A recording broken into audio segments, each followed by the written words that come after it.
This video is brought to you by HalloCasa. Our tool transforms independent local real estate agents to global real estate agents. Create your own profile for free and get contacted by international investors. Sign up with the link in the description. Hello and welcome everyone to our 258th session of HalloCasa. My name is Michael and today I'm talking to Christian Grusq from Los Angeles in the US. Christian is an associate realtor at Compass Beverly Hills and one of the most active international figures in US real estate leadership today. He currently serves as first vice president of Greater Los Angeles Realtors, Global Real Estate Forum Chair and Director at the California Association of Realtors, and a Director at the National Association of Realtors. In addition, Christian is the ambassador for the West Coast of the United States for France's SNPI and SNPI Global, was CEO for the US West and Pacific Coast at the International Urban Development Association, and a long-standing board member within the Greater Los Angeles Association of Realtors. Before relocating to the US, Christian spent nearly 3 decades leading a major real estate brokerage in Paris, giving him a rare perspective across European and American markets. Christian, thank you so much for your time. Julie was so kind to make the connection and bring us together. Thank you for taking your time and talking to me. In your own words, first question, you're now in LA, the farthest place of the United States almost, except for Hawaii, coming from Europe in Paris. How come? How did everything start regarding your journey to the US? Okay, thank you. First of all, thank you, Michael, for receiving me in your podcast. I'm very honored to do that with you. Yes, how I go from Paris to LA. It looked like a name of a song or a book or a movie. No. So in fact, what's happened? So as you mentioned, I had my own brokerage during 30 years in Paris, and I was specialized in commercial real estate. And I do a little bit of residential for my clients who need to be helped for themselves, for their kids, for something like that in France. But I was 95% of my business was commercial.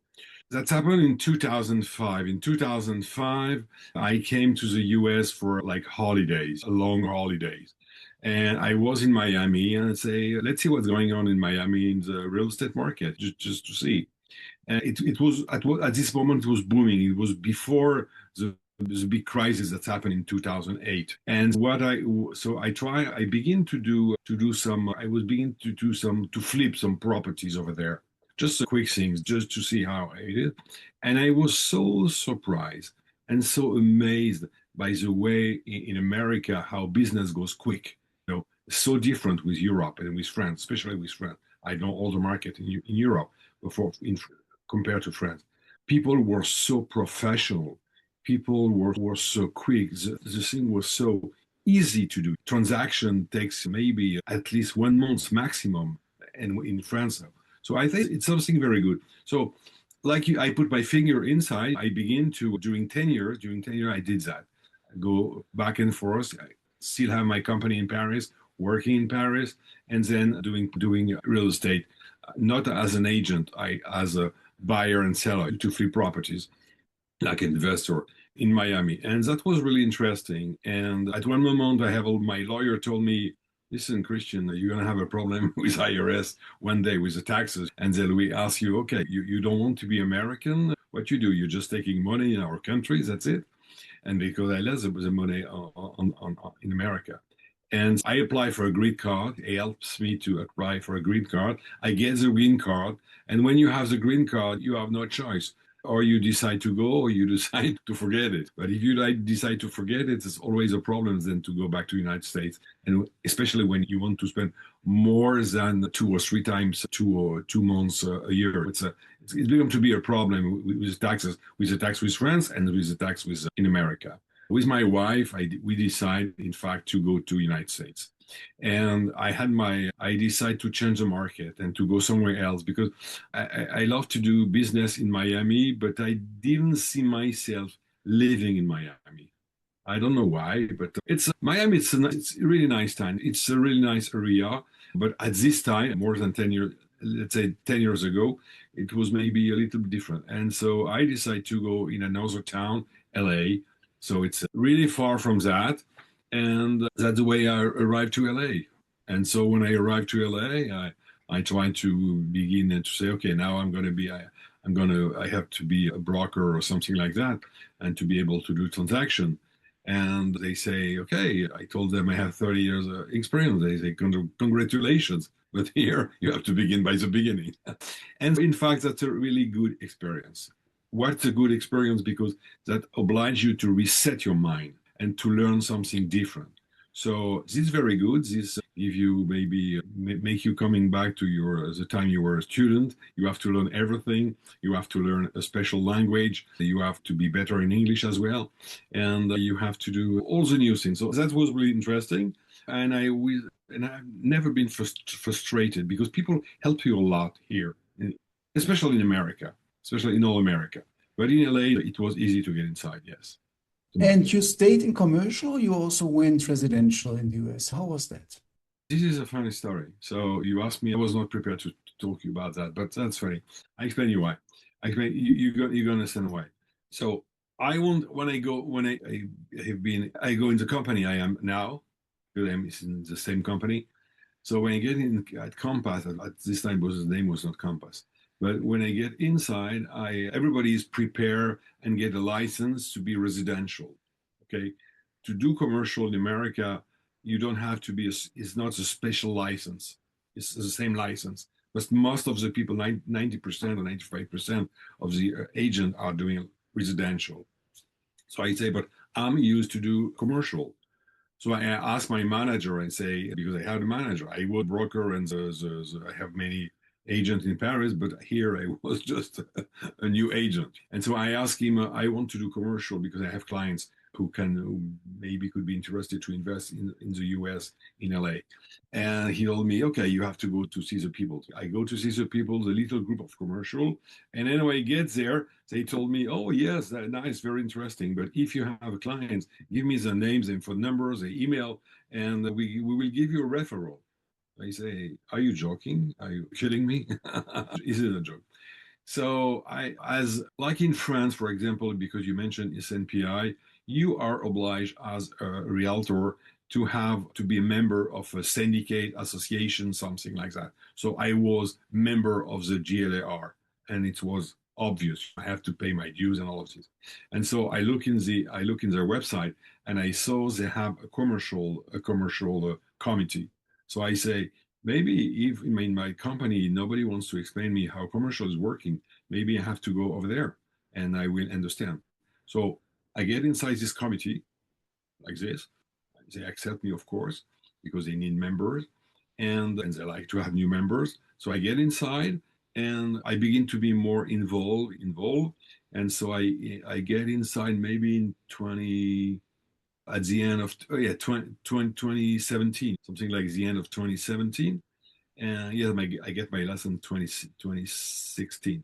So it was I began in 2017, and I was so involved that in 2019 and 2020, I was the chair of this committee at the GLR. That's the way I involved myself in the association in the United States, and I begin to understand how they are doing the thing, and how they are doing business also.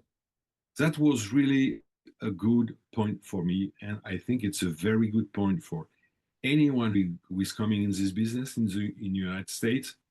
First of all, wherever you are, American or foreigner, the best thing to do is to go in the association we have, in the Realtor Association. You learn a lot, you meet a lot of people, and that helps you to make connection and to make business as well. Thank you for opening this discussion and this topic regarding associations, because yes, you are very active, not only in Los Angeles particularly, but also across California and even also for the NAR and also SNPI.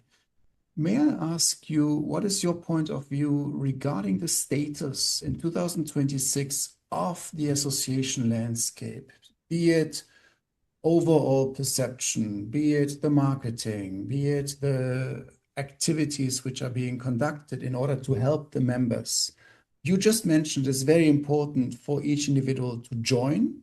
Do you think there are certain, let's say, elements which you definitely think stand out as reasons for members to definitely join, especially for the non-American listeners here right now? Because In the US, it is called sort of the default option, correct? You join, you are in the local board. In Europe and in Latin America, not so much. What do you think? Now, in America, when you are a realtor, first of all, when you're an agent, you go in a company, you have to be member of an association. Generally, you don't understand anything, and when you register in your company, you sign your contract. They tell you, give me your credit card because you have to pay this, and this. Okay, so we do what they ask, what we need to do because we understand something special we have to do. We have to pay E&O, we have to pay the MLS to get the access to all the market, and so we do that. But we don't know what there is inside, in fact. So what was important is that I tried to understand what was inside because I don't have any other connection to do that. That's the thing. But in France, it's the same. It's almost the same, but the need maybe were different before. When I'm talking about France, I'm talking before 2015. So this, I don't know how it is now, but I know SNPA is working very well. But I was a member of the SNPA at this time and since many years. And I just called them, I just paying my dues every year, but I just called them when I had some low problem, something like that. I have a question, something. So I called them, they have a very great service. They answer quickly to you. So it's different, but it's not an encourage. What I want to say is you have to be a member. There is no way. You have to be a member of an association. After, you do what you want. Do you want to be inside the association and to get involved in a committee, in something, or you just want to pay your dues and that's it? But you pay your dues. So you pay your dues and you can have a free service from that. So let's do it. Absolutely, yes. So not only being a member, but also shaping the policies and creating new elements for that. Talking about, because you are in the luxury space, you are in California, you are in Beverly Hills and Los Angeles, comparing that to Europe and to Paris, which is also high luxurious market, what are the main differences there when you compare those two markets? Hello. So when we want to compare the luxury market, okay, the difference, let's say the difference between Americans and the Europeans. Let's talk about Europeans and Americans. Americans, when they are in the luxury market, wherever they buy, for example, they buy in LA. When they buy in LA, and when they buy generally their own residence or a second resident or a third resident, most of the things they are buying, they are doing a business with that. When I say they are doing a business, it's an investment for them. In their head, it's a business, and they don't have what we have in France, saying we are buying a house for family, we are buying something for our legacy. We hope that we let this property for the next few generations. I have 4 kids. I give my castle to this one. I give my property in Saint-Tropez to this one. I give my huge apartment in Paris on the first year. Americans are not like that. They are buying. When they are fed up, they change. They don't keep property for. There is some, of course, but generally, if they are very wealthy, they are changing very quickly. Before in America, we used to, in general, not only on the luxury market, but generally before COVID, people used to change property in average every 7 years. Now it's 11 years. After COVID, it's 11 years. Yeah. So this is the main difference. Now the market is really worldwide. And we are really interconnected, so it's easy to take a plane, commercial lines or a private plane, and to go wherever you want and to have property all over the world and to do like that. So it's not a problem. I know French people here in LA, they have 2, 3, 4 property over there and they use it. And because they have kids. So it's not, and this kind of very high-end, wealthy people, they don't care about that. But for the more general, I'm talking about houses more than 30 to $50 million. But for the average market on luxury between $5 and $10 million, people are changing when they want to have something more better after 5, 6, 7 years, 8 years, 10 years. They are not attached. They are not emotionally attached. So there is a question of emotional that they don't have in America, and Americans have not as well. But it's funny because when they buy, I just sold property in Saint-Tropez, and when they buy in Europe, and with a big stone and all of this, and yeah, they say, okay, we want to keep this one because we know we are buying history, because they are buying properties from maybe the beginning of the 19th century who have been redone. But in America, that doesn't happen.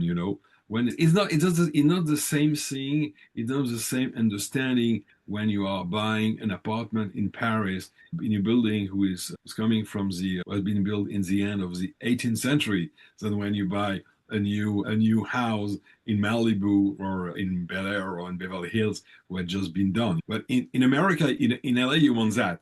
In Paris, you want to buy history. So that's the difference. But for us as French, as European, it's different because we are not used about that, because we live in an history market. So these are the main difference. And concerning the rest, for the luxury market, everywhere they are all cash. They don't need no mortgage. They don't need all of these, because if they need mortgage, they do something with the bank. But for us, they are like all cash buyers. So which is very good for us. When does it start to talk about luxury? And allow me the question, because I'm so curious about the element of, let's say I'm very wealthy. Now it's one thing to travel around and say, I have a good lifestyle, I don't mind. Why would I even be bothered to also invest somewhere? That's like the pure luxury. I don't need to. That's one element. And then the other element is, when does the thought process to start to say, no, because of XY reasons, I decide to also buy. And I assume, and you prove me wrong, I assume for you as Americans, maybe it's a European passport. For Europeans, it might be the other way around, or whatever it is. But what is, from your experience there, the reason for most people to also take that step and say, I want to also have an asset class of real estate across the ocean? Is it portfolio diversification? Is it currency diversification regarding cash flow? Is it visas? What are the main reasons there? So there are many reasons to do that, but the main reason to buy overseas from Europe or from United States is to have an investment in another currency. Okay, so this is one of the main reasons. It's a reason he was never given, but it's one of the good reasons. And for most of the European people who are buying in United States, especially in LA, because I know better LA, of course, they are buying because they want to secure money in dollars in America, and because we don't know what's going to happen in Europe. But for Americans, they don't know. For some, they don't know what's going to happen in America. Everybody is a little bit scary, but in any country. But even if there is nothing, people like to buy outside and to do that. Concerning the investment to get a passport, so it's easier to buy a property in United States in the way to say, oh, I'm doing that because I want to go through the EB-5 process and all of this. So I have to invest $1 million here in America to be eligible maybe one day to green card, something like that. There is many options now. And what I'm talking is not the golden visa. It's just a regular visa that we have to. But when they are buying in Europe, yes, sometimes they say, okay, if I'm doing that, maybe I'm gonna get a passport. But this happened only for people who want to invest, who maybe wanted, because the law is changing now, wanted to invest in Portugal. So in Portugal, there was a relation between buying a property and getting a European passport, Portuguese passport. But in France, It doesn't work like that. In Italy, it doesn't work like that. It's not because you are buying a property that you become a citizen. I give you just an example who is very known all over the world. This guy, George Clooney, with his wife and his kids, he has a property since maybe 10 or 15 years in Lake of Como in Bellagio. And his property value is $100 million. And he never get an Italian passport.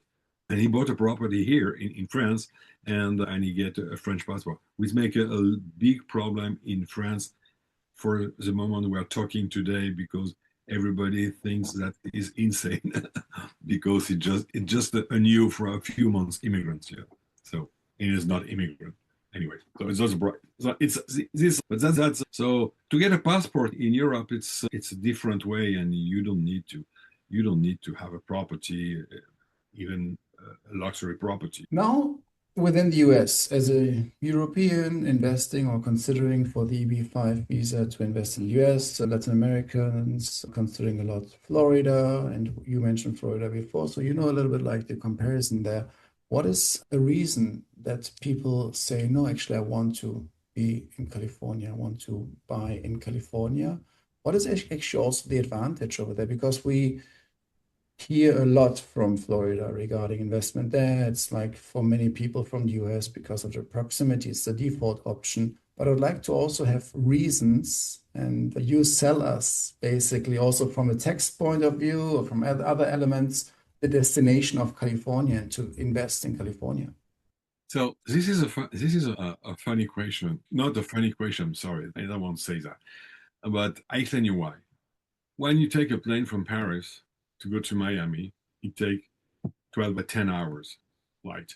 When you take a plane from Paris to go to LA, it takes 11 hours. So it's 1 hour more.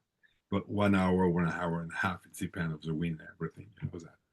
But the thing is, people, in their mind, they believe that the proximity of Florida is easier. But it's at least 2 hours more flight difference. So there is a lot of European who goes to Miami. I was in Miami. That's the reason why as well. And say I'm going to have my holidays in LA. So I spend my holidays in Miami. That's the reason why I begin to do business over there. But the difference, so this is something, first of all, in mind. Secondly, when you begin to buy a property or to invest somewhere else, you just want to be able to go there and to have a nice weather during all the year. And the reputation of Miami is fantastic, sunny, always sunny, always fantastic. LA is the same. But the big difference between LA and Miami, but maybe people from Miami who are going to listen to that will be not happy if I say that, but I will tell you. Why I came to LA and why I didn't go to Miami. I didn't go to Miami because at this time, 10 years or 11 years ago, 12 years ago, this city was not, there was no industry. There was not in LA. It's California. You have entertainment. You have technology. You have regular anything like you have in Paris, like you have in Lisbon, like you have in Madrid, like you have in any big town. You have many kind of industries. You have centers, you have medicine, you have fashion, there is many things in LA. So it's a real town. So for me, it was important coming to Paris to go in a real town. What I mean, I understand as a real town. I don't want to, otherwise it's better I go to the south of France, to South Riviera. So that's the reason why. So after, that was my reason. Now, why people are buying in LA, where people are buying in Miami, I say it's not the same people. And I know people who were in Miami, living in Miami with an American passport that became Americans and gave back to LA, to California, and come to California. But the other thing is that in the law, for what I understand and for what I remember, I don't know if it's still true, but I remember that if you have a problem with the taxes or with whatever it is, when you have a property in Florida, nobody can take it. Nobody. But in all America, if you have problems, they can take your property. So I think there is many reasons to invest here, but the high-end my clients who are buying in LA, Beverly Hills, Bel Air, Brentwood, Malibu, And before Pacific Palisades, not now, but before, they go to Florida. They don't go to Miami. They go to Palm Beach. It's the same clients. So I have clients who have properties in Palm Beach and property in LA, not Miami. It's not the same thing. It's not the same kind of client. You just mentioned regarding your buyers in California. I've never been to LA myself, and I've never been to Beverly Hills and all these prestigious, luxurious neighborhoods. Give us an overview of the clientele which is right now looking, and also especially which neighborhoods they're looking at. What is right now really highly requested, interesting neighborhoods right now, which are on top everywhere in Los Angeles and the area. So if you consider as an image looking LA from the outside of America, you are European and you want to go in LA, the main regions, the main inside cities, or the main district you want to be, of course, in Beverly Hills. You want to go in Bel Air. You want to be in Brentwood. You want to be in Malibu. It depends what you want to do. But after there is another place which is nice. It's Larchmont. Larchmont, you have properties for the 1920s, 1930s, very beautiful mansions also. But they are not at the price of the Beverly Hills. Beverly Hills is very high. Malibu is more high as well. So people wants to go there, and why they go to Beverly Hills? They go to Beverly Hills because it's like when you go in Paris, you want to be in the 16 or the 8 or 7 because you want to be close also to the luxury market of clothing, watches, everything. So in Beverly Hills, you have Rodeo Drive, and you have a lot of restaurants, you have a lot of shops, a lot of shopping, very luxury. So you want to be, but in fact, it's the same thing in every country. In every country, you have central areas when you can live, work, and have luxury things around. So that's the first thing. Then people wants to be, they want to be here because it's a luxury market. It's nice to live here, and there is a question of schools as well, because when you are in a good district, you have a very good school, very good public. When I say school, public schools, and that makes a big difference as well. When you have kids, you need to be sure. Otherwise, the other possibility is to put them in private schools. But the private school system in LA is not the same like in Europe, for example. So that's the reason why. That's one of the reasons. If a new agent wants to jump into luxury real estate, what do you think is something which oftentimes is missing? What are requirements for particular people who buy very expensive real estate? I think first of all, you don't decide to jump on luxury market. You begin to understand this business of this industry, and then you grow up with your clients and you try to go up and up. But it's like in every business. In every business, you have to begin by the ground. You don't become at the highest level from the beginning. You don't decide that. But you have to make you known, but not well known on social media. You have to be well known by clients, by people, because you have to be trusted. This is the most important thing. You have to be trusted. And I was enough lucky to be trusted by my clients in Europe, because when I arrived here, I didn't have any client. I didn't have any client, and no agent give me their clients to help me. Nobody introduced me to someone to say, hey, do business with this guy. I was new. I don't know the market. I don't know the area. I don't know the price. I don't know even how to do a transaction. You have to learn everything. My clients from Europe who wants to invest in America, I attract them over there. I know they want to buy in America. They want to secure money at this time. And I ask them and I explain them the market. They have confidence in me, so they have confidence for me in the United States as well, because there is no reason that I'm going to change, become a crook after 30 years serving them. That's a way. So you don't go inside, but you can go slowly inside by working a lot. Yes. And be present. Sorry, go ahead. No, and be present. Yeah. This goes actually along what one of your direct colleagues in Los Angeles from Compass told me on a different podcast, I think 2 or 3 years ago, David DePong. I don't know if you know him. Who? And David DePong, he No. is in Los Angeles metropolitan area also for Compass. And I had him on the show like 2 or 3 years ago. And he said, you become a companion, a life companion with the person, because this goes also along what you said before. In the US, people tend to upgrade to start maybe with a smaller apartment, then they go for a single family home, then they go in from a single family home, maybe in an urban, not so fancy neighborhood, and they upgrade. And this takes multiple decades until they maybe reach a certain element. Would you agree, or is the pattern different? What do you think there? I agree, but it depends in what kind of market you are working. So if you are working, as you say, in the metropolitan area, I don't know where he's working. Maybe he's working downtown LA or Culver City or something like that. So you have to follow your clients like this, and it's going to take a long time and many decades. So I don't have time for many decades.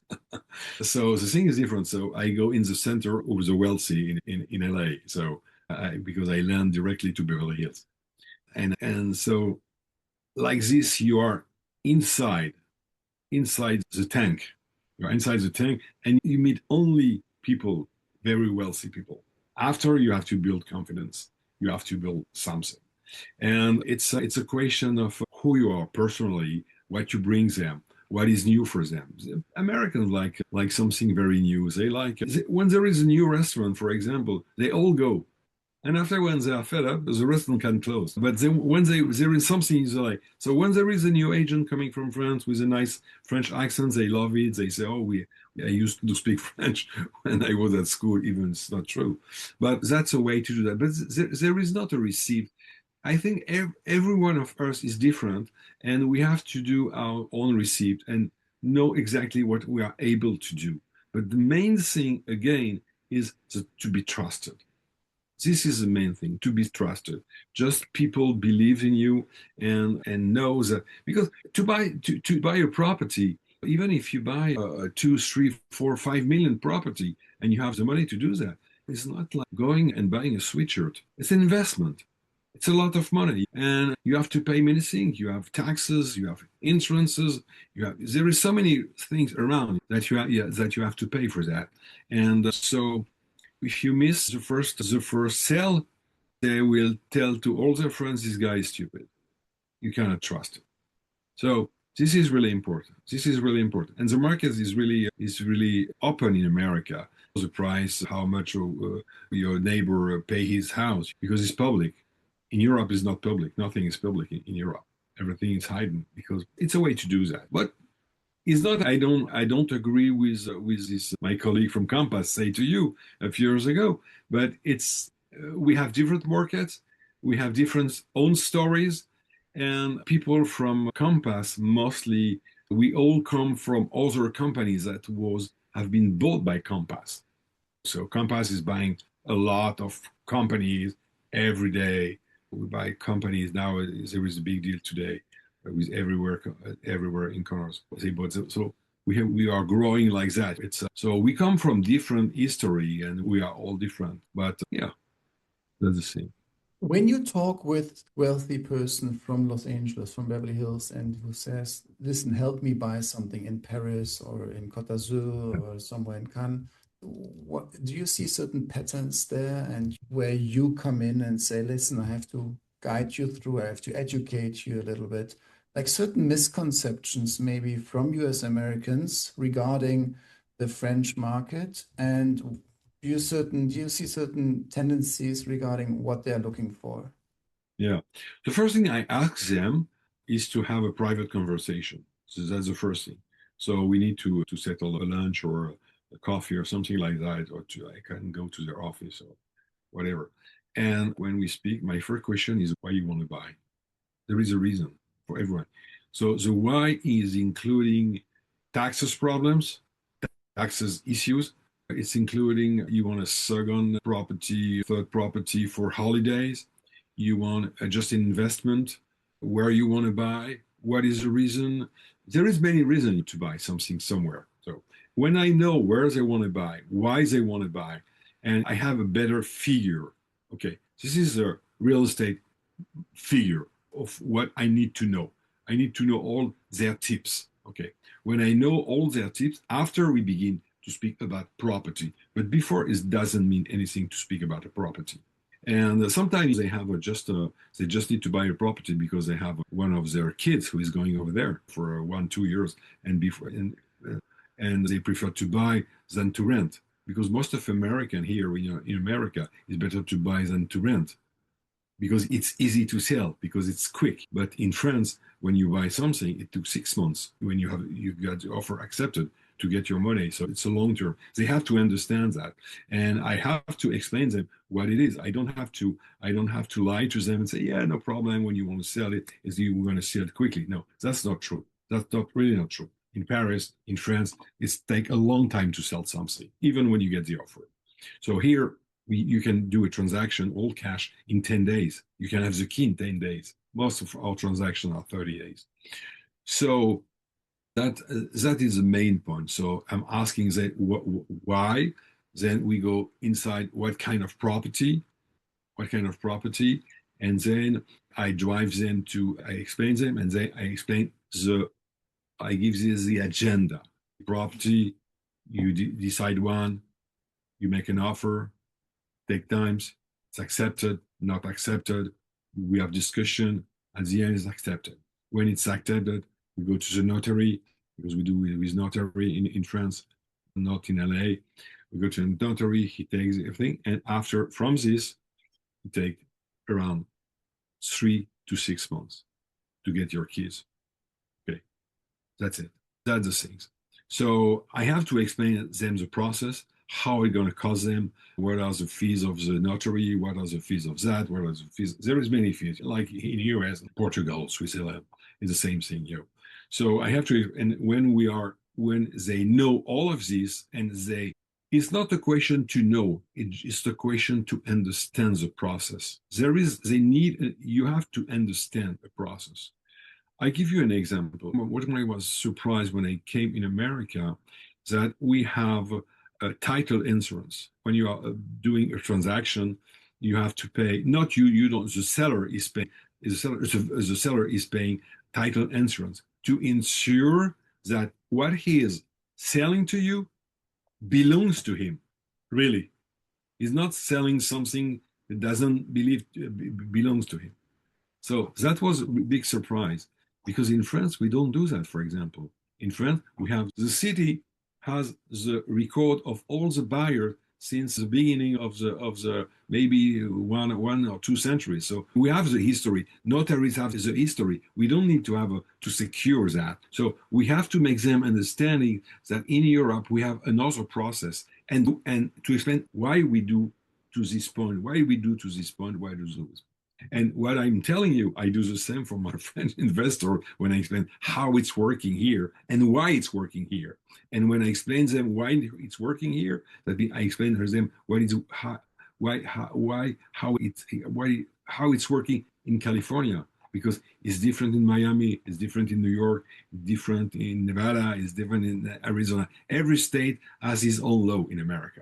And I assume you then take advantage of your personal network in France and really can there leverage it, all your experiences, all your network, and know exactly, like, you have your trustworthy network. Someone in LA comes to you and you meet the person personally, privately, you know exactly who you can talk to when it regards a certain city. Is that the case? Yes. Yeah. It's mostly the case for Paris. Mostly the case for Paris. It's the case for Saint-Tropez, and it's the case for Deauville. Okay. So for the three areas, I know well the market. I know well the people. I know the notaries. I know the company who are still the same and still strong since 20 years, something or 30 years. So I know this kind of people, so I can drive them. Otherwise, I can ask to my notaries in Paris, and as I do someone in this area, and this area, or in this area. But I have clients who are coming. Most of my clients at the beginning and still the same today, when they are coming from Europe, they were mostly coming from French-speaking area. So France, Belgium, less Belgium now, but they were coming from France. They were coming from Switzerland, it was a French speaking a real part like Geneva and around. And I have clients as well from Africa, where they were in the East Coast, they are speaking French. There is part of French, English. Some are speaking French, some are speaking Spanish, some are speaking Portuguese. It's an old colony. Absolutely. Christian, thank you so much for your time. I learned a lot. You gave us a very nice overview regarding your entire professional, not the entire one, but most of your professional journey coming from the commercial real estate sector in Paris, then starting with your investments in the US, getting the green card, deciding to move, then moving, then deciding California over Florida. You mentioned the importance of being actively involved in the associations, shaping the associations, defining new policies, and really contributing to the entire ecosystem and the entire industry in a very strong and sustainable way and long lasting. You mentioned the very stark differences between European market and also Californian market, and gave us an overview regarding the European luxury and also the Californian luxury market, and how the market right now worldwide somehow works, like what is the driving forces at the moment.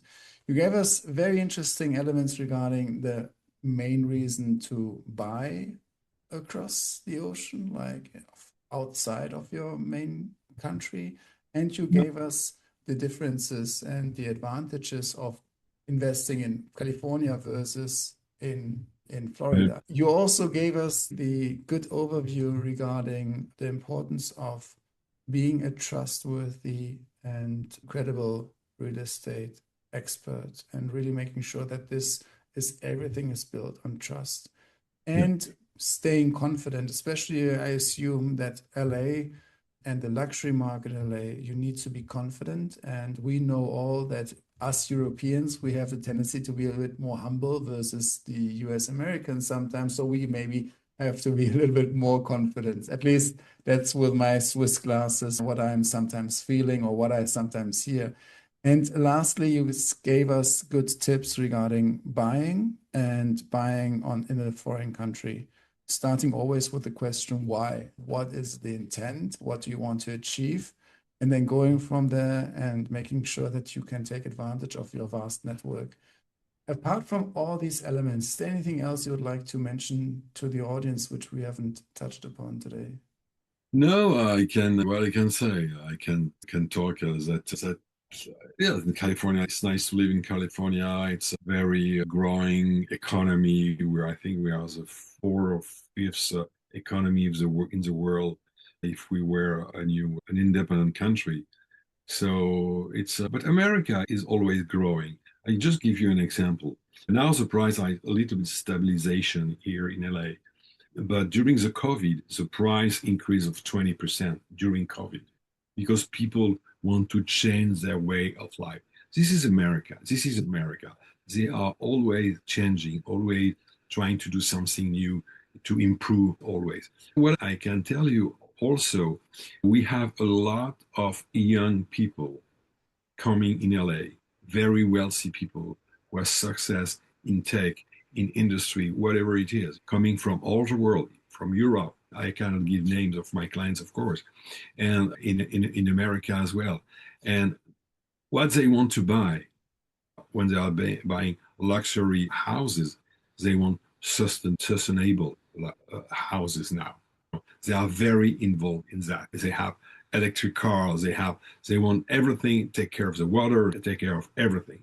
So this is something very new. And also, you didn't mention it because maybe I didn't tell you, but I'm very interested by that because I was interested by that, as you mentioned, when I was the CEO for INTA, because I was doing that in France before, sustainability, and I am the chair and I create the committee since 2023 as the GLAR, Greater Los Angeles Realtors. So I am still the chair of the Sustainable Working Group. So it's a committee, and we are working on everything is sustainable. And we have a connection with the city, with our senators in Sacramento and the assembly members, and we talk with them about the new laws, what they should do, and all of this. And we do that the same thing at the level of CR and NAR, because each year, maybe you know that, but each year, because you came to NAR at Houston, we met in Houston. Every year we go to CR, we have many meetings, but we have one meeting in Sacramento. And when we go there, we speak to our elected people and say, don't do that in real estate, put an amendment on this law, do that. And they do it because they need our endorsement when they're election. And this year it's election year. So very interesting to do what's going on. And we do the same thing in June or May or June when we go to Washington, D.C. at the NAR level, the National Association of Realtors. When we go and we meet them at the Congress, we meet them at the Congress separately in their office, and we speak to them and they say, you do the law, this is not good, this is going to affect the market, this is going to affect the people, because what is affecting the market is affecting the people, That's the thing. We just try to explain again and again. So this is really interesting. And for me, coming from France, I'm really happy to be able to meet the people from the Congress, like anyone in America. That's really funny. Absolutely, yeah. I can imagine. Christian, thank you so much for this. How can people reach out to you if they would like to get in contact with you and would like to make business with you? What's the best way to reach out to you? You have my phone number or you have my email. So you can write it somewhere, or you want to give it to you. I will put it into the show notes, into the description, so people can directly contact you via those. It's perfect. Thank you so much, Christian, one more time. Sending a big hug to California, and I hope you enjoy good weather there. Okay, thank you so much. Thank you, Michael. Thank you so much. Bye-bye. Bye. This video is brought to you by HalloCasa. Our tool transforms independent local real estate agents to global real estate agents. Create your own profile for free and get contacted by international investors. Sign up with the link in the description.